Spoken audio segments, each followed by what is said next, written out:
So welcome and good morning. My name is Sandra Hobson, and I'm here to talk about quality assurance versus quality improvement. What is the difference and why does it matter? We are all pretty sure what quality means: fineness, merit, excellence. And the Oxford Concise Dictionary even says it's a measure of excellence or a degree of excellence.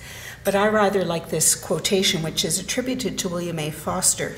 Quality marks the search for an ideal after necessity has been satisfied and mere usefulness achieved. So something beyond mere usefulness.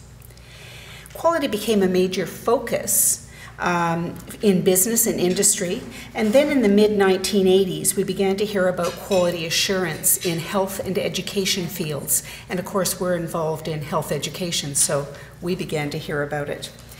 Quality assurance has been defined as an effort to find and overcome problems with quality, a process that retrospectively examines practices for the purpose of identifying and correcting divergence from policy or protocol.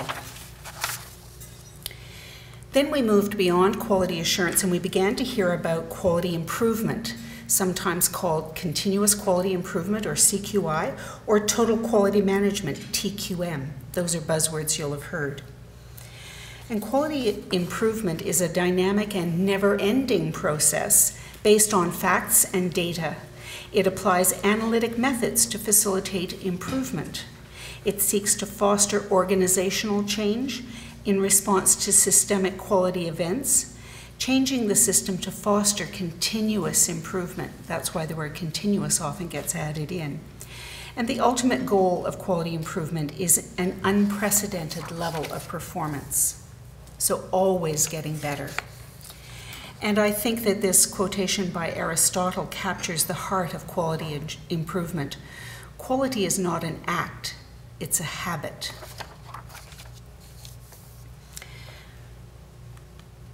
Quality assurance and quality improvement are similar in that they both are interested in quality and they both have some kind of measurement aspect. But there are also a number of distinct differences, and the terms are not readily interchangeable.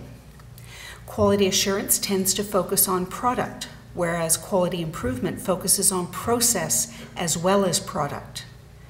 Quality assurance is trying to reach an achievable standard of quality, whereas quality improvement is focused on continuous processes of improvement. Quality assurance tends to take a retrospective focus, where quality improvement takes a prospective focus.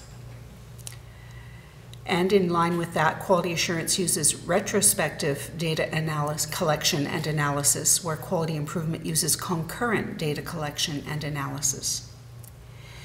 Quality assurance is often externally motivated, having to meet some outside standard, whereas quality improvement is often internally motivated, just striving to be better at what you do. Quality assurance tends to be expert-focused, but quality improvement not only considers the expert's opinions, but also the opinion of consumers, in your case, students.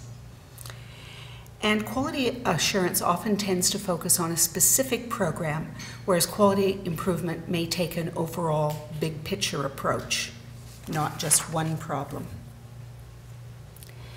There have been a number of different methods about quality improvement that have been touted. This is a rather simple one. Plan, do, study, and act. You plan a change, you carry out the plan, you look at your results, study them, what did you find out, and then you act to improve what you've decided is the source of your problem. And then you repeat as needed until you have an outcome you're happy with. Another one is called 6 Sigma. Sigma means standard deviation in statistics, so 6 Sigma is as close to perfect as you can get. That's 6 standard deviations above the mean. So it's meant to be, seeking perfection is where the kitschy name came. This one's rather interesting in that it outlines 2 processes. One for existing processes that are falling below your specifications, and so you're looking to improve, where you define the problem, measure it, analyze your results of your measurement, improve it, and then they use the word control, but they're meaning monitor to make sure you don't then slide back into a bad habit that you were trying to change. Or if you're introducing a new system, then you would define the problem, measure it, analyze your results, design to meet your desired goal, and then verify that you are meeting that goal. And this one is a very busy slide, but essentially the acronym is FADE. So you want to focus in, you want to define the process to be resolved or improved.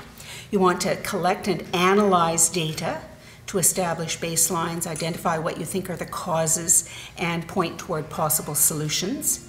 You want to develop your action plan for improvement based on the data, including how you'll implement it, communicate it, measure and monitor it. You want to execute your change, maybe on a pilot basis or before you go whole hog. And then you want to evaluate on an ongoing basis how you will ensure that you're meeting your goals. And again, it's a cyclic process. Once you've made a change, you start all over again on your focus, analyze, develop, and execute, and evaluate. So you'll notice I've just given you a thumbnail sketch of 3 different approaches, but you'll notice they have many similarities. You identify a problem, you lay out a plan for improvement, you carry it out and then evaluate the results, and you repeat it. That's why they often use the term continuous quality improvement, because you're seeking to become ever better. So to summarize, quality assurance and quality improvement are complementary but distinct. It has even been said that they have less value when implemented singly. Because they go hand in hand. Without improvement, you run the risk of repeating the same mistakes in quality over and over again. But I also said I was going to tell you why it matters. Why does the distinction matter? And I think in our case, bringing it right down to what we do with the OTA, PTA educational accreditation process, we are looking for different things, for different hints that you have quality assurance and quality improvement there. Sometimes we're looking, do you meet a specific benchmark set out in the standards? That will be a quality assurance test. And sometimes we're looking to see, do you have a cyclical process that you're focused on getting better and better at what you do? And that would be a quality improvement focus. So to bring it right down to brass tacks, let's look at some of those externally imposed standards or benchmarks that would be more quality assurance. So criteria 2.2.1 says occupational therapy content of the curriculum is overseen and taught by a registered occupational therapist, and 2.2.2 says the physiotherapy content is overseen and taught by a registered physiotherapist. Well, those are, you have it or you don't. That's a benchmark one. That's a quality assurance one. We need to know that the content is being taught by someone with that professional credential who is best qualified to deliver that content. However, there's lots of room in what we are looking for to show us that you have an internally driven process to enhance your quality and make improvements on a continuous basis. And in essence, the entire of Standard 4 is about that.